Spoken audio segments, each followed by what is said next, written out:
نحمده ونصلي على رسوله الكريم اما بعد فاعوذ بالله من الشيطان الرجيم بسم الله الرحمن الرحيم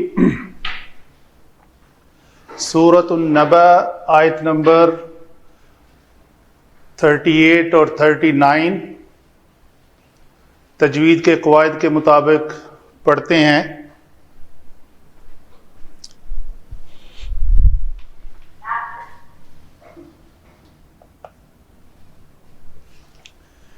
یوم واو لین ہے، جب بھی واو اور یا کا ماقبل زبر کے ساتھ آئے تو اس کو واو لین کہتے ہیں، اور اس کو نرم ادائیگی اس طرح ہے یو۔ اکثر میں مثال دیتا ہوں لکھنؤ، تو وہ جو نو بڑا اچھی طرح ادا کر لیتے ہیں، اسی طرح اس کو یوم نہیں پڑھنا، یوم۔ یوم یقوم الروح والملائکۃ صفا، دو زبر والی تنوین جب بھی آئے تو اس کے اوپر ایک الف مدہ کے برابر وقف کرنا ہے، اس کو زیادہ لمبا نہیں کرنا قواعد کے مطابق۔ لا يتكلمون إلا من أذن له الرحمن وقال صوابا۔ یہاں پہ من نون ہے، نون ساکن کا قاعدہ یہ ہے کہ نون ساکن کے بعد جب بھی حمزہ ہا عین ہا غین خا حروف حلقی میں سے کوئی بھی حرف آ جائے تو اس نون کا اظہار کرنا ہے۔ ذالک، ذا کا مخرج کیا ہے؟ دونوں دانتوں کے درمیان زبان جو ہے وہ سامع کو ایسے نظر آئے، صحیح مخرج ہے اس کا۔ اگر اندر رہے گی زبان تو وہ زا بن جائے گا، وہ غلط ہے۔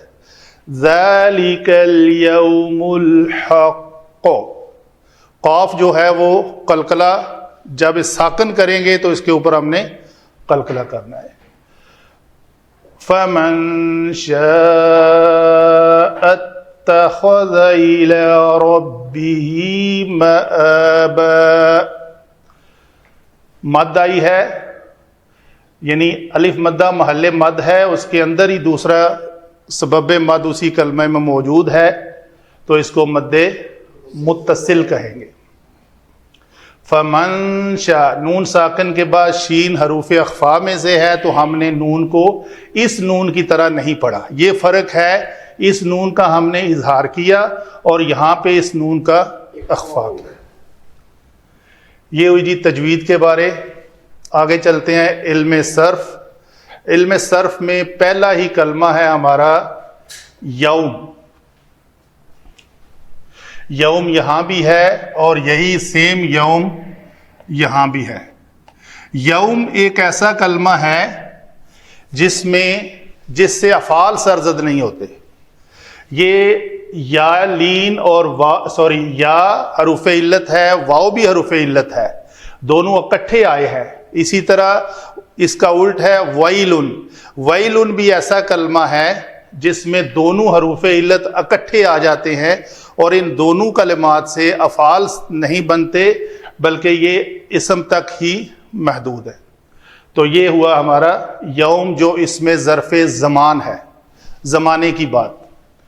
یقوم، قاف واو میم مادہ سے، یہ باب ناصرہ ینصرو سے بنتا ہے لفظ، بڑا معروف ہے، قول یقول۔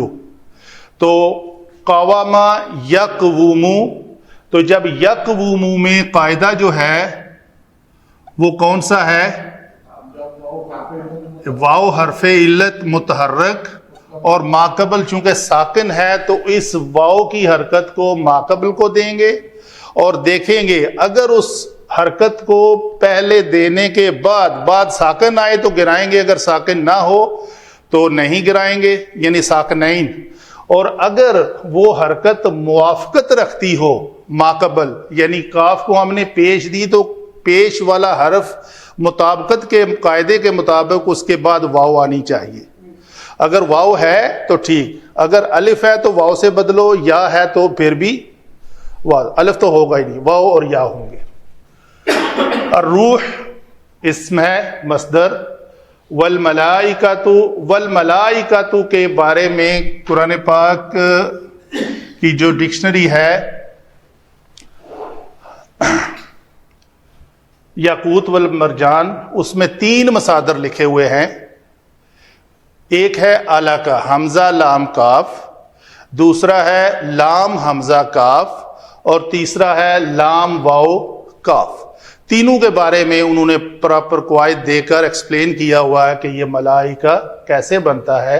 تو ہم نے صرف ایک ہی کو لیا، لام واو کاف سے مفاعلۃ کے وزن پر ملاوکۃ، مفاعلہ کے وزن پر ملاوکہ. تو بڑا آسان قاعدہ ہے، لام حرف الف مدہ زائدہ کے بعد اگر واو یا یا آ جائیں تو اس کو حمزہ سے بدل دو. یہ علم صرف کا قاعدہ ہے. تو یہ واو جو ہے یہ حمزہ سے بدل گئی تو لفظ ہمارا بن گیا ملائکۃ. صف بستہ اردو کا بھی لفظ ہے، صاد فا فا مادہ ہے. لا نفی ہے، لا نفی اس لیے ہے کہ اس کے بعد فعل مضارع کا نون ثابت ہے. اگر یہ ثبوتاً نون نہ ہوتا تو یہ لائے نہیں ہوتا. یتکلمون کاف لام میم کلام اردو کا بھی لفظ ہے، تو یہ تفعل کے وزن پر ہے، تفعل یتفعل، یتفعل یتفعلان یتفعلون، یتکلم یتکلمان یتکلمون. تو یہ ہمارا فعل مضارع کا جمع مذکر غائب کا صیغہ ہے. الا حرف استثناء ہے جی،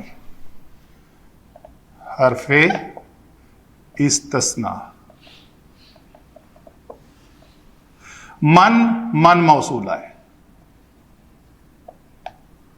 ازینہ یہ مادہ ہے، اس کا حمزہ زال نون، الف خالی نہیں رکھنا. ہم الف کو جب بھی حرکت دیں گے تو وہ حمزہ بنے گا، اور الف کبھی کسی مادے کا حصہ نہیں ہوتا، یہ پکی بات ہے. حمزہ زال نون، تو یہ باب سامع یسمع کے وزن پر ہے، فعل ماضی واحد مذکر غائب کا صیغہ ہے. آزینہ سامع. لہو لام جارہ، اور ہا جو ہے یہ ضمیر.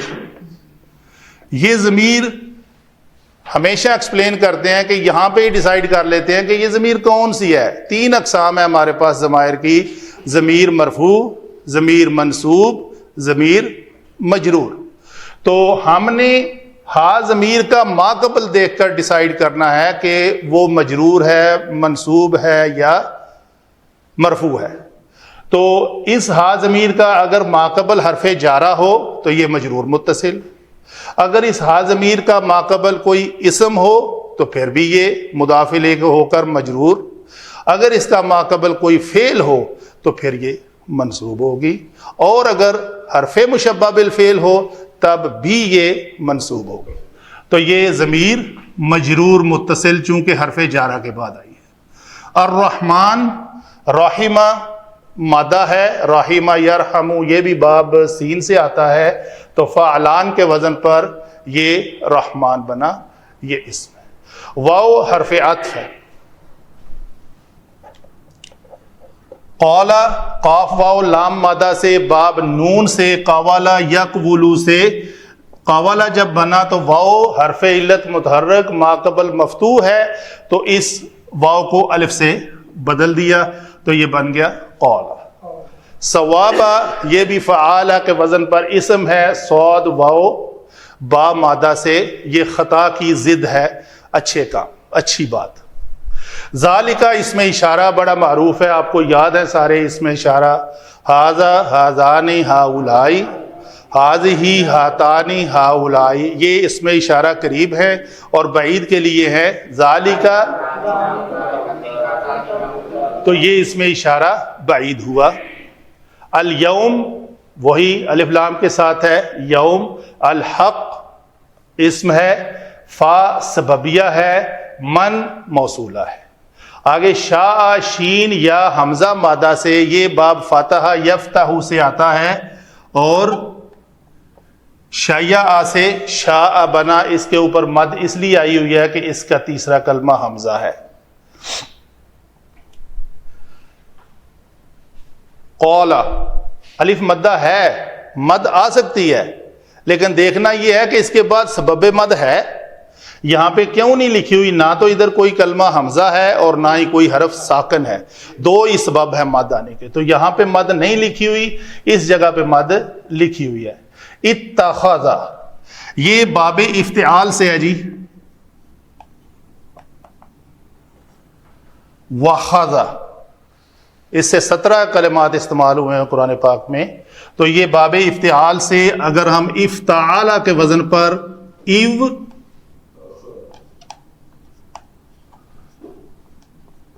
تخذ، بڑا آسان ہے. قاعدہ ہے باب افتعال کے قواعد ہیں کہ اگر باب افتعال میں فا کلمہ واو آ جائے تو اس واو کو تا سے بدل دیا جاتا ہے. تو یہ واو جو ہے جب تا سے بدلی تو یہ دو کلمات آ گئے ہمارے پاس، ات ساکن اور دوسرا تا یہی متحرک اور آگے خوازہ. تو یہ تا کا تا کے اندر ادغام ہو کر اتخذ لفظ بنا ہوا ہے. یہ چونکہ باب افتعال کا حمزہ وصلی ہوتا ہے تو اس وصلے کلام میں اس الف کی حرکت جو ہے وہ نہیں پڑی جائے گی، اس لیے یہاں پہ لکھی ہوئی بھی نہیں ہے. کیونکہ جہاں پہ ملا کر پڑھنا مقصود ہو تو وہاں پہ حرکت نہیں لکھی ہوتی، جہاں پہ وقف کر کے آگے حمزہ وصلی کی حرکت کو پڑھنا ہو وہاں پہ حرکت لکھی ہوئی ہوتی ہے. الا حرف جارہ، ربی ہی بڑا معروف ہے، اس پہ بات کرنے کی ضرورت نہیں. اسم جمع اسم ضمیر.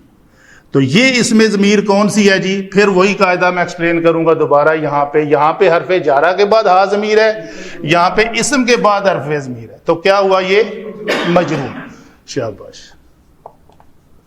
آگے معابا، حمزہ واو با مادہ سے یہ مفعل کے وزن پر اسم ظرف ہے، لوٹنے کی جگہ.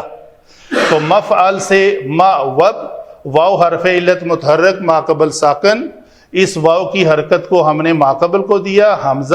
حمزہ کے مفتوح ہونے کی وجہ سے واو اس کی مطابقت کی کلمہ نہیں ہے، تو اس زبر کی وجہ سے ہم نے واو کو الف سے بدل دیا، جیسا کہ ہم نے قوالا میں کیا تھا. تو یہ معابا دو زبر والی تنوین ہے، ایک الف کا اضافہ کرنا تھا. یہ ہوئی جی ہماری علم صرف کے مطابق ہر کلمے کی بحث کہ یہ کلمہ کیسے بنا اپنے روٹ ورڈ سے. جی آگے چلتے ہیں جی. علم نحو میں ہم نے پہلا ہی کلمہ دیکھا تو پتہ چلا اس کو ہم نے اس میں ظرف کہا تھا. تو اپنی اعراب کے اعتبار سے یہ کلمہ ہمیں ملا منصوب. منصوب کلمہ ہے تو ہم نے پڑھے ہوئے ہیں 13 منصوبات. ان 13 منصوبات میں سے اس نے کوئی ایک بننا ہے. صرف مفعول بہی ہی نہیں منصوب ہوتا. کیا جملہ ہے؟ مفعول ہمیشہ منصوب ہوتا ہے اور ہر منصوب کلمہ ہمیشہ منصوب نہیں ہوتا، وہ کچھ اور بھی ہو سکتا ہے. تو یہاں پہ یہ منصوب جو ہے اس میں ظرف ہے، اس میں ظرف منصوب ہوتا ہے. اس کو دوسرا نام مفعول فیہ ہے. مفعول فیہ ہو کر آگے ظرف مفعول فیہ کے آگے دو اقسام ہیں، ایک ظرف زمان ہے، ایک ظرف مکان ہے. شاباش. تو یہاں پہ یہ کس کی بات ہو رہی ہے؟ زمانے کی بات ہو رہی ہے. تو یہ ہوا ہمارا ظرف زمان. اچھا جی آگے کیا ہے جی؟ یقوم. فعل کے بارے میں ہم نے پڑھا ہوا ہے، یہ پکا قاعدہ ہے کہ ہر فعل کے اندر ایک ضمیر ہوتی ہے. ہر فعل کے اندر وہ ہم نے چاہے چھپی ہوئی ہو تو باہر نکالنی ہے، اگر ظاہر ہے مستتر بارز، بارز ہے تو مینشن کرنی ہے یہ ضمیر ہے، مستتر ہے تو اس کے نیچے لکھنا ہے کہ اس فعل کے اندر فلاں ضمیر ہے. تو یقوم جو ہے وہ فعل مضارع کا واحد مذکر غائب کا صیغہ ہے، تو اس کے اندر بھی ایک ضمیر چھپی ہوئی ہوتی ہے. وہ کون سی ہے؟ ہوبا. یہ ہوا ضمیر ہے جو ابھی پھر وہی بات یہ کیا ہوگی، جیسے میں نے پہلے ذکر کیا کسی حرف کے بعد حرف جارہ کے بعد آئے گی کوئی ہما ہم، ضمیر مشترک جو ہے وہ منصوب ہوگی، اور جو افعال کے اندر ضمیر ہو جو فعل کا حصہ ہو وہ ہمیشہ مرفوع ہوتی ہے، چاہے وہ فعل ماضی میں مستتر ہو یا بارز ہو، فعل مضارع میں مستتر بارز اور امر میں وہ ہمیشہ مرفوع ہوتی ہے۔ مرفوع ہو کر آگے وہ فاعل بنے یا نائب فاعل بنے وہ ہم نیکسٹ دیکھیں گے۔ تو بڑی ترتیب سے، بڑی آسان ہے عربی گرامر، قاعدے یاد کرتے جائیں تو پتہ ہے خود اپنے آپ کو آگے چلاتی جاتی ہے۔ اقوم نقوم، تو ان میں یہ مرفوع صیغے ہیں، تو ان میں یہ ضمیر جو ہے یہ ہماری ہوئی مرفوع متصل۔ الروح یہ کیا کون سا کلمہ ہے جی؟ مرفوع اسم ہے۔ اور یہ ملائکۃ یہ کون سا کلمہ ہے جی؟ یہ بھی مرفوع ہے، اور ان کے درمیان ایک واو ہے حرف عطف، تو گویا یہ معطوف بنا، معطوف علیہ، اور یہ کیا بنا؟ معطوف، تو یہ دونوں مل کر ایک مرکب عطفی بن گئے۔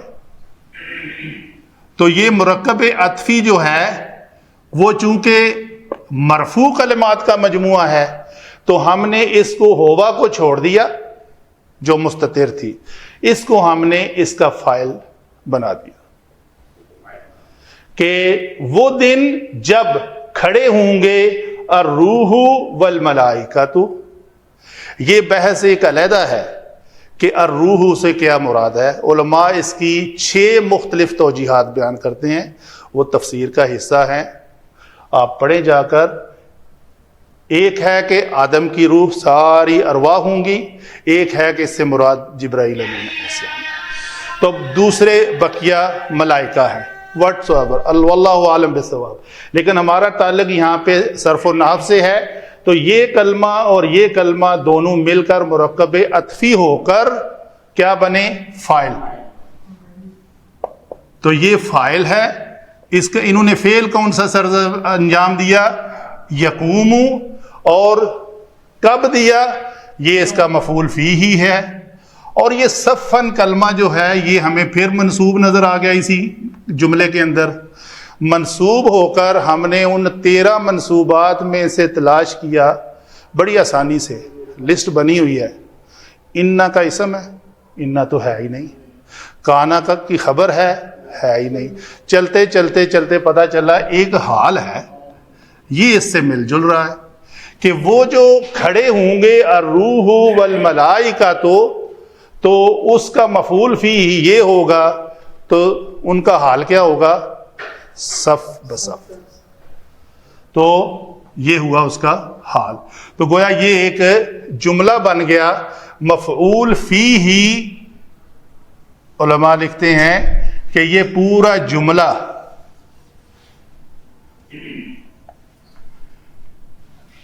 یہ کچھ علماء کی رائے ہے کہ یہ یوم مضاف ہے اور یہ پورا جملہ مضاف الیہ ہو کر یہ ایک مرکب اضافی ہے جو سب کا سب مفعول فیہ بن رہا ہے۔ کچھ کہتے ہیں کہ یہ پورا جملہ مفعول فیہ کے ساتھ پورا جملہ ہے جو حال بنے گا آگے کسی اس واو ضمیر کا۔ دیکھتے ہیں، لا نفی ہے جی، ایسے ہی ہے۔ یتکلمون میں ہر فعل کے اندر ایک ضمیر ہوتی ہے، اس میں کون سی ضمیر ہے؟ واو، شاباش۔ یہ واو ضمیر مرفوع متصل ہو کر یقیناً اس کی فاعل ہوگی کیونکہ یہ فعل مضارع مرفوع ہے، اگر مجہول ہوتا تو نائب فاعل بنتی، تو یہ فعل جمع فاعل۔ تو نہیں کلام کر سکیں گے، یہ تو بات ہوگی جمیع المخلوقات کی۔ جب، کب، کس دن؟ اس دن۔ الا جو ہے اس کا اسلوب ہے، اس کا ایک مستثنا منہ ہوتا ہے اور ایک مستثنا ہوتا ہے۔ تو اس مستثنا منہ سے ان کو استثناء ملا ہوا ہے، جیسا کہ وہ سورہ عصر ہے، والعصر ان الانسان لفی خسر، الانسان کا جو الف لام ہے وہ پوری بنی نوع انسان مراد ہے، سے سب کے سب خسارے میں، الا الذین، الا الذین، الذین کا آگے سارا صلہ ہے، صلہ میں 4 صفات ہیں، الذین آمنوا وعملوا الصالحات وتواصوا بالحق وتواصوا بالصبر، یہ 4 کام کرنے والے اس خسارے سے باہر ہوں گے، کوئی بات نہ کر سکے گا الا سوائے من کے۔ یہ ہے من موصولہ جو آپ کا سبق ہے، موصولہ۔ یہ من موصولہ آپ نے پڑھا ہے کہ الذی، اللذانی، الذین، اللتی، اللتانی، اللاتی یا اللائی، اور اس کے ساتھ ما اور من بھی ہیں۔ من کے بارے میں ہے یہ جمع واحد تثنیہ یا مذکر اور مونس ہونے کے اعتبار سے سب کے لیے استعمال ہوتا ہے۔ من موصولہ کا آگے صلہ ہے جی آذینہ، یہ فعل ماضی واحد مذکر غائب، اس میں ہوا ضمیر چھپی ہوئی ہے۔ لہو، آذینہ لہو یعنی وہ ایک مذکر اذن دے گا، اجازت دے گا لہو اس کو، تو یہ آپ نے یہ پڑھا ہے پیچھے جیسے آپ پڑھ رہے تھے پہلے، التی طبخت، طبخت میں ہیا ضمیر ہے جو اس التی کی طرف جا رہی ہے، وہ الذی طبخت کیوں نہیں آیا؟ اس ضمیر کو آپس میں مطابقت رکھنا ہوتا ہے، تو یہ من کے ساتھ یہ ہو کی مطابقت ہے کہ یہ من ضمیر آگے صلہ میں یہ ہے جو من کی طرف راجع ہے۔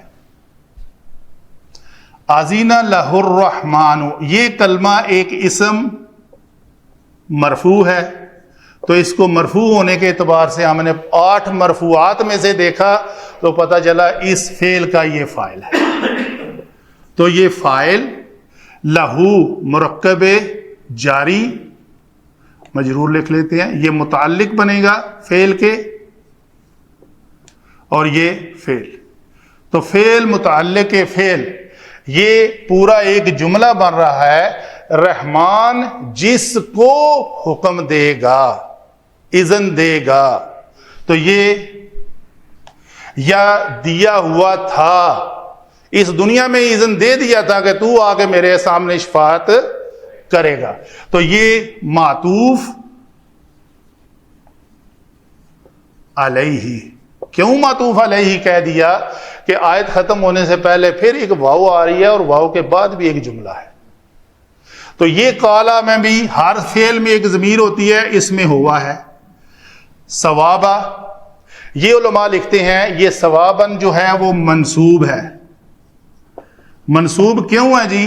یہاں پہ ایک قولن محذوف ہے، قولن ثوابن، تو یہ صفت اور موصوف ہے، تو یہ صفت اور موصوف مل کر اس کا مفعول بھی بن رہے ہیں، ہوا مرفوع ہو کر یہ فاعل ہے، فعل کیا ہے؟ قالا، اور قولن ثوابن جو ہے وہ منصوب ہو کر مفعول بھی ہے، تو یہ پورا جملہ مل کر یہ کیا بنے گا جی؟ معطوف۔ اس واو کے بعد پہلے والے معطوف علیہ کا یہ معطوف بنا، اور اس نے صحیح بات کی ہوگی اس دنیا میں، اور وہ صحیح بات کرے گا۔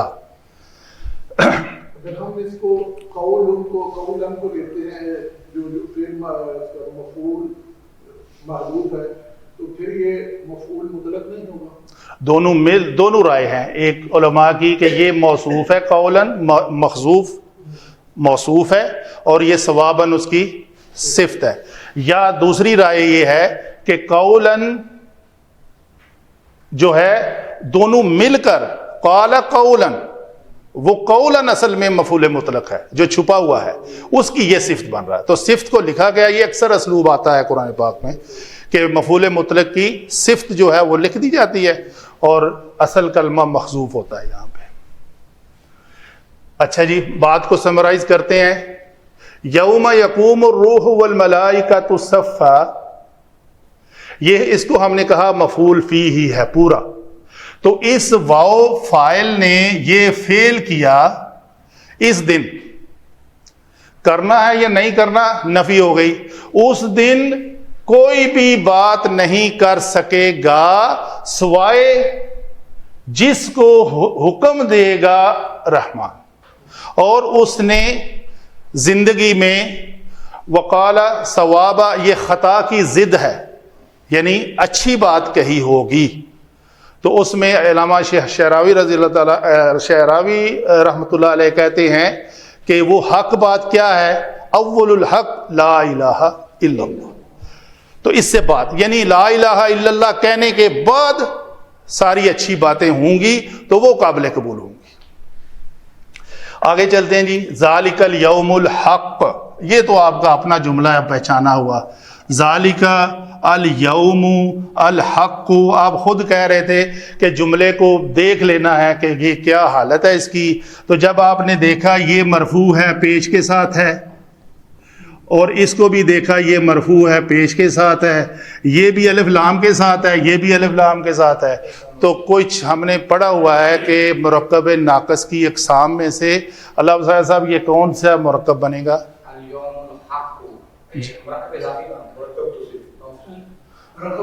میں ذرا تھوڑی نہیں منوں، یہ جی مرکب اضافی ہے. الیوم الحق، کیونکہ مضاف جڑا ہے وہ بغیر نام دی پورے قواعد دے وچ ہے کہ وہ لام تقریب تو بغیر ہے. ایک بات ہوگی. دوسرا جو ہے الحق جو ہی وہ مضاف علیہ ہوگا کہ وہ کسرہ دے کسرہ آ سکتی سی. شاباش. تو یہ مضاف الیہ نہیں ہے، تو یہ مرکب اضافی نہیں ہے، یہ بلکہ مرکب توصیفی ہے. ٹھیک ہے جی.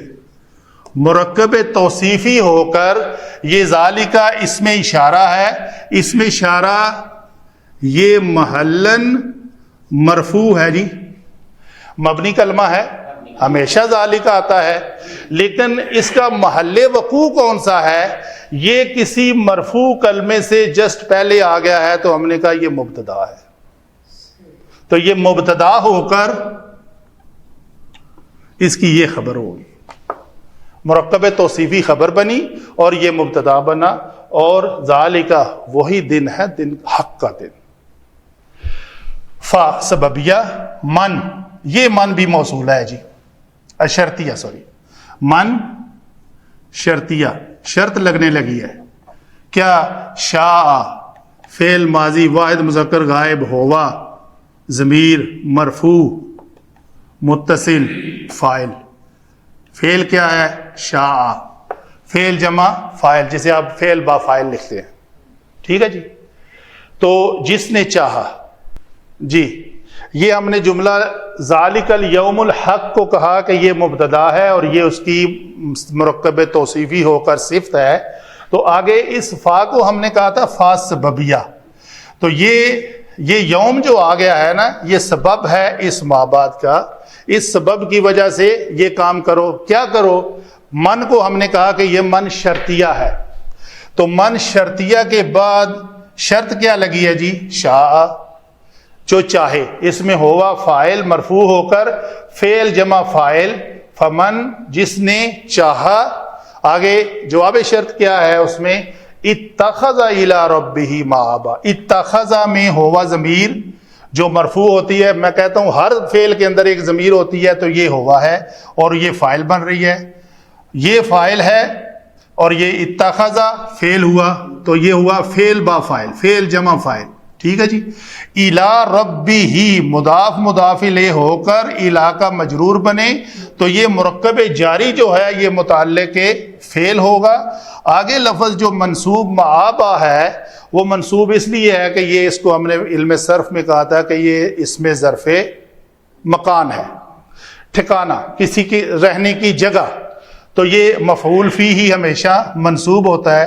تو گویا یہ جواب شرط والا جملہ جو ہے اس نے بنا لیا اپنے رب کے ہاں ٹھکانہ. تو یہ ٹھکانہ جو ہے یہ مفعول فیہ ہو کر منصوب ہوا. فعل فاعل جمع مفعول فیہ اور متعلق مل کر ایک جملہ فعلیہ خبریہ ہوئے جو جواب شرط بنے گا اس من شرطیہ کے بعد. وما علینا الا البلاغ.